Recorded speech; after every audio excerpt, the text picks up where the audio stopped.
The situation in the Sahel that is involving Mali, Niger, and Burkina Faso should be a wake-up call to regional African institutions and even African institutions.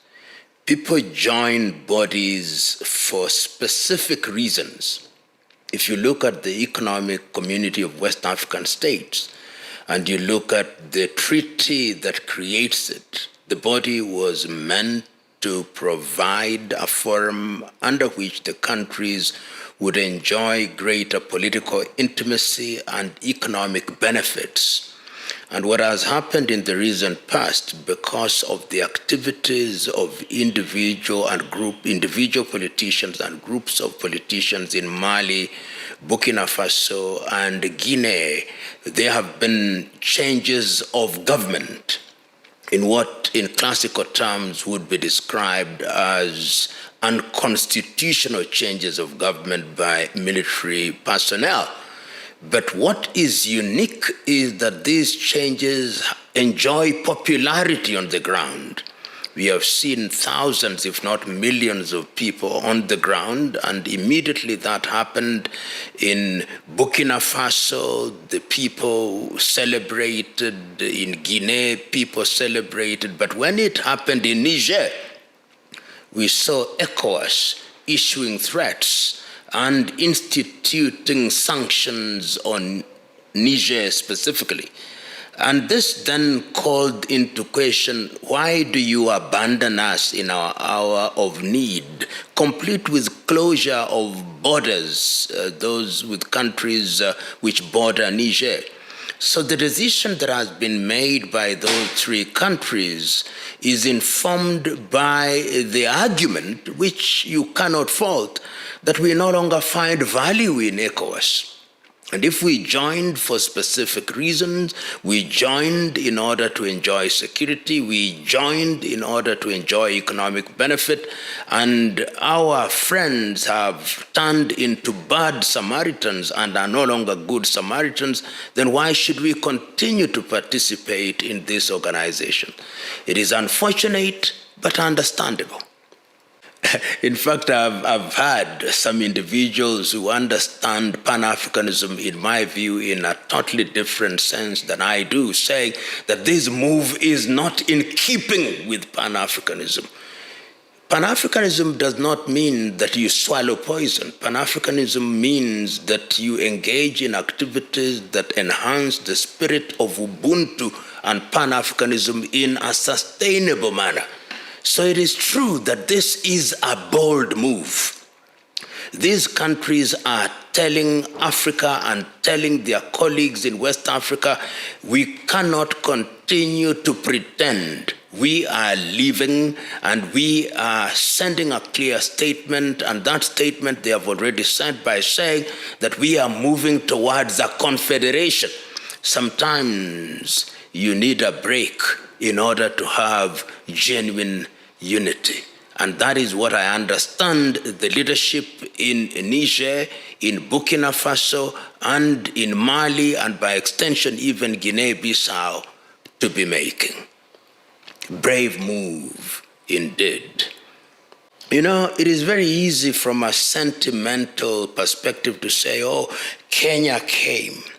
And Kenya became a brother or a sister in need. But we've got to understand the circumstances and the facts. Haiti or Haitians are of African descent. That cannot be denied. The Haitians have suffered since they regained their independence from France. Haitians have suffered since they were effectively occupied by the United States of America. Haitians have continued to suffer under many gangs. Haitians had a dalliance with some kind of democracy during the governorship or the governorship of Jean-Baptiste Aristide.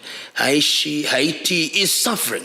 But the question is it not proper that a major power such as the United States in the neighborhood should be the one that is present in Haiti? Is it not proper that those in the neighborhood such as Brazil and other countries are the ones that should be responding to this need? Is it not proper that African Union, as African Union, should be responding rather than Kenya, which has our own security problems internally? These are the questions that we must respond. You cannot let your house burning and you run after rats. And we are saying that the decision by the Kenyan government, however well-intentioned, is one that must be subjected to scrutiny. I refuse to believe that we are the only country that has the capacity, the training, the wherewithal, or even the finances to undertake this very expensive enterprise. The truth is that we are simply the handmaidens of the United States of America, which does not want to have men and women in boots in Port-au-Prince. Individuals will earn allowances, so for their families it will be a good thing. I do not know, but I suspect that the Kenyan government would also derive some pittance of economic benefit, and diplomatically will be deemed and be considered to be the good boys by the United States of America. That is the extent to which I think we'll benefit. But let us be warned, and the Haitians have said so, that they'll ensure that there are body bags returning to Kenya. Haiti is not a walk in the park. This is a country that has been overrun by gangs. Our police officers are not trained to confront that particular environment. They do not understand the environment. Many of them do not understand the language of transaction, which is French. I fear that our young men and women are like lambs being taken to the slaughter. And we, as some would say, had better smell the coffee. Unfortunately, we are bent on going to Haiti. Our government is bent on ensuring that our troops are taken to Haiti, and I hope that we'll not regret. It may be said that there are thousands have gone there possibly to ensure that they are only confined to the area in the capital of Haiti, in Port-au-Prince, and that there will be other support forces. But what we have not done, in my view, I'm quite certain that the Americans may have done it, they will say, and that they have shared this particular intelligence with the Kenyans. But the truth be told, are we going there to police? Do you police an environment where there is violence and chaos, where there are drug barons, where there are gangs that are not restrained in any manner, in a terrain that you do not understand? My fear is that we are sending our young men and women into what could turn out to be a hellish environment. It is sad. It sounds good when we say that they will be sending money to their kith and kin in Kenya. It is sad when we are arguing that it's good for Kenya's image. It is sad when we are claiming that it is good because this is African brotherhood or sisterhood. But brotherhood and sisterhood must be informed and must be undergirded by a proper analysis of the true value that you are going to bring in the environment in which you find yourself. I've of course seen the Haitians coming to Kenya, particularly the political class, but the political class in Haiti have lost touch with the population. They are no longer in touch with the population. And if I was asked to say in a single sentence whether the decision to take our police officers to Haiti is a good decision, I would say bad decision, bad judgment call. If there is a country that has the knowledge, the training, the financial wherewithal to get into Haiti, that country is the United States of America, which is in the neighborhood, which knows the terrain, It is the country that should be sending men and women in boots, not Kenya, which is far removed geographically from Haiti.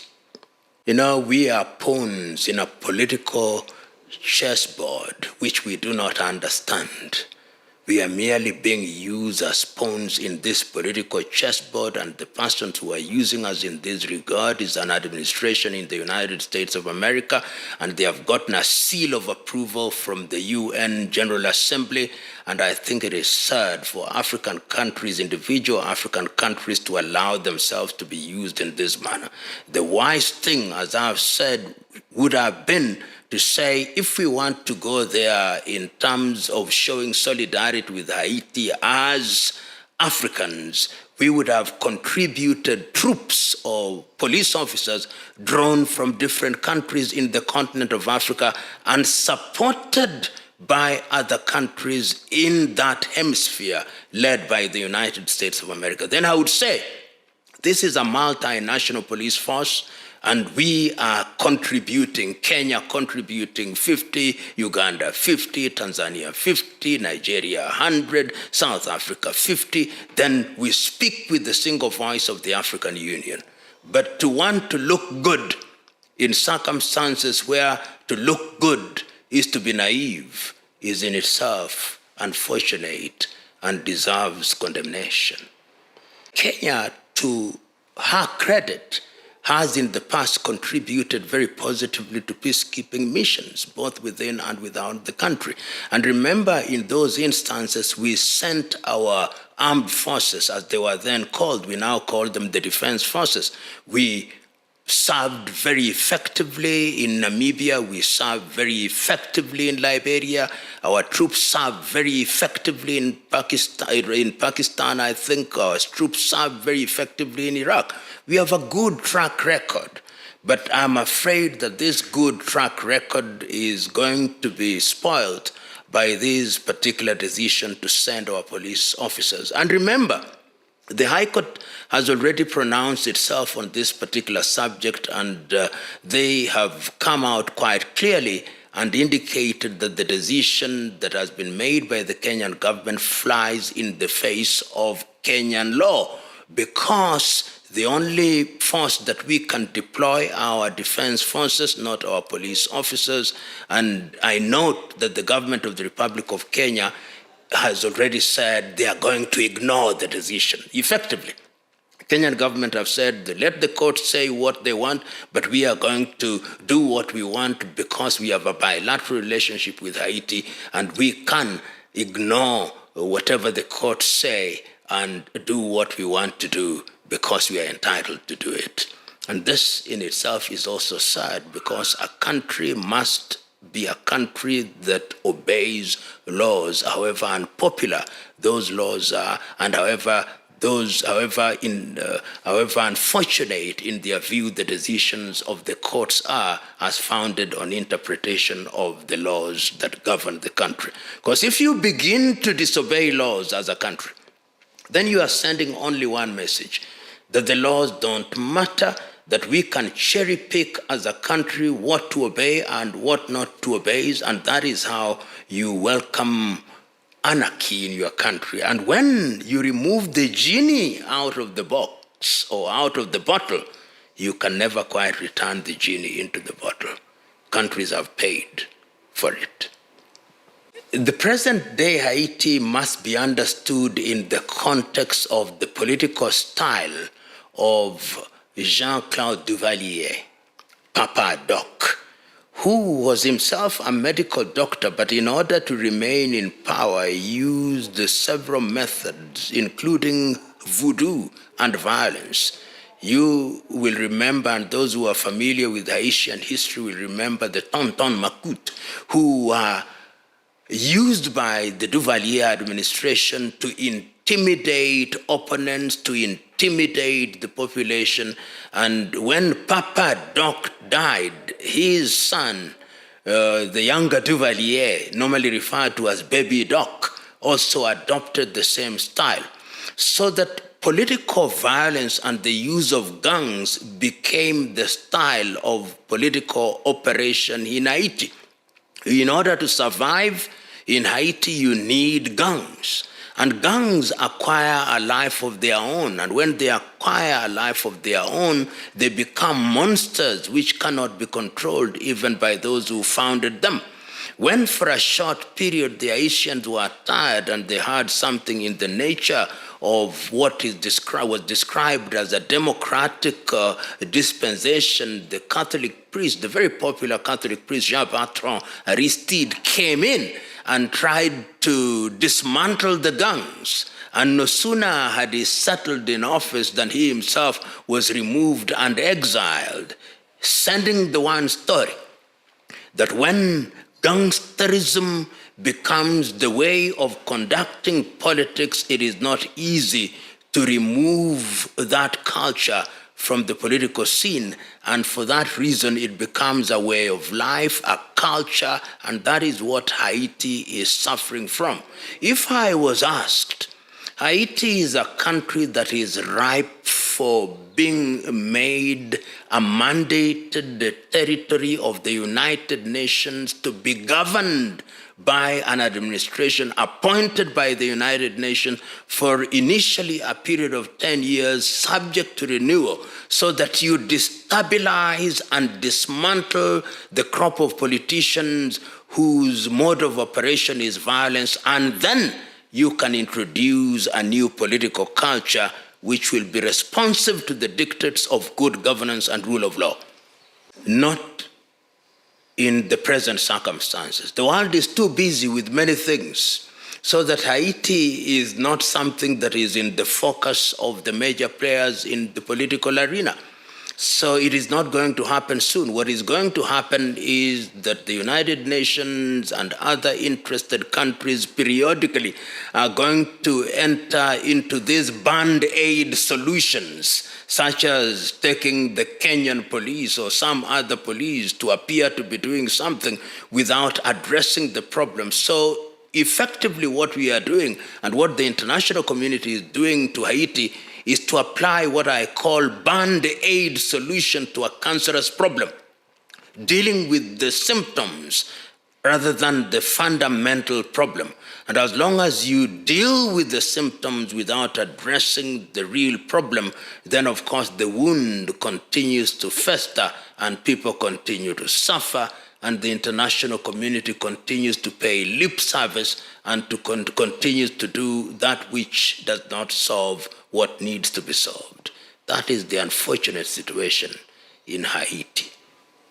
For Kenya not to have puppeteers, Kenya is a puppet. The puppeteers are the major powers. As regards Haiti, it is the United States of America and the dominant Western nations.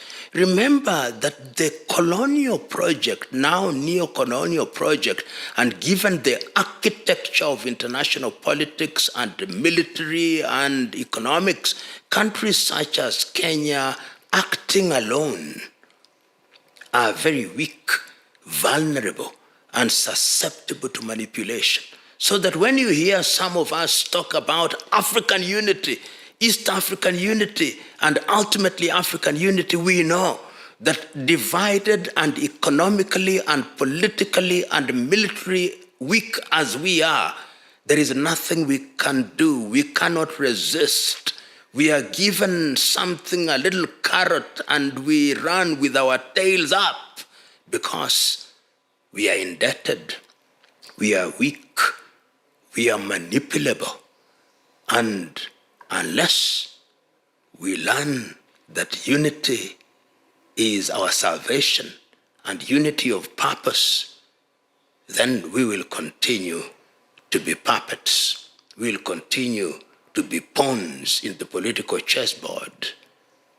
Unfortunately, because of the nature of international politics and dynamics, it is not going to be easy to change immediately, but immediate steps can be taken to begin to move away. In fact, what we have seen in Niger, what we have seen in Burkina Faso, what we have seen in Mali to a certain extent, what we have seen in Guinea to a certain extent, tells us that there are things that you can do immediately. Completely say, We are not going to have French military in our territory. We are not going to have the military of another nation in our territory. We are going to change our currency. We are going to have new friends. Those can be done immediately. And once you've laid that foundation, then you move deliberately towards total liberation.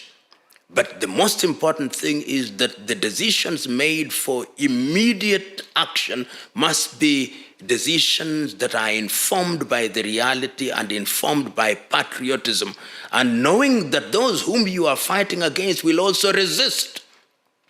And you can only resist them if you are organized and if you work in concert. That is the only way that we are going to resist. And we have examples of countries, as I've already indicated, in Africa that have done that. In Tanzania, we were able to see it. When John Joseph Pombe Magufuli became the president, within a very short time, he was making decisions that were going to liberate Tanzania. And even in Rwanda, after the genocide, we saw the RPF Kagame administration say, we are going to move away. And even recently in Uganda, the administration of President Museveni, having been removed from the circle of blue-eyed boys and girls of the United States of America, is beginning to move away. But in the knowledge that is not a fight for the faint-hearted. You are going to be resisted. You are going to be fought. Some are going to be sent to the cemetery sooner rather than later. Not easy, but that which is easy is not worth fighting for.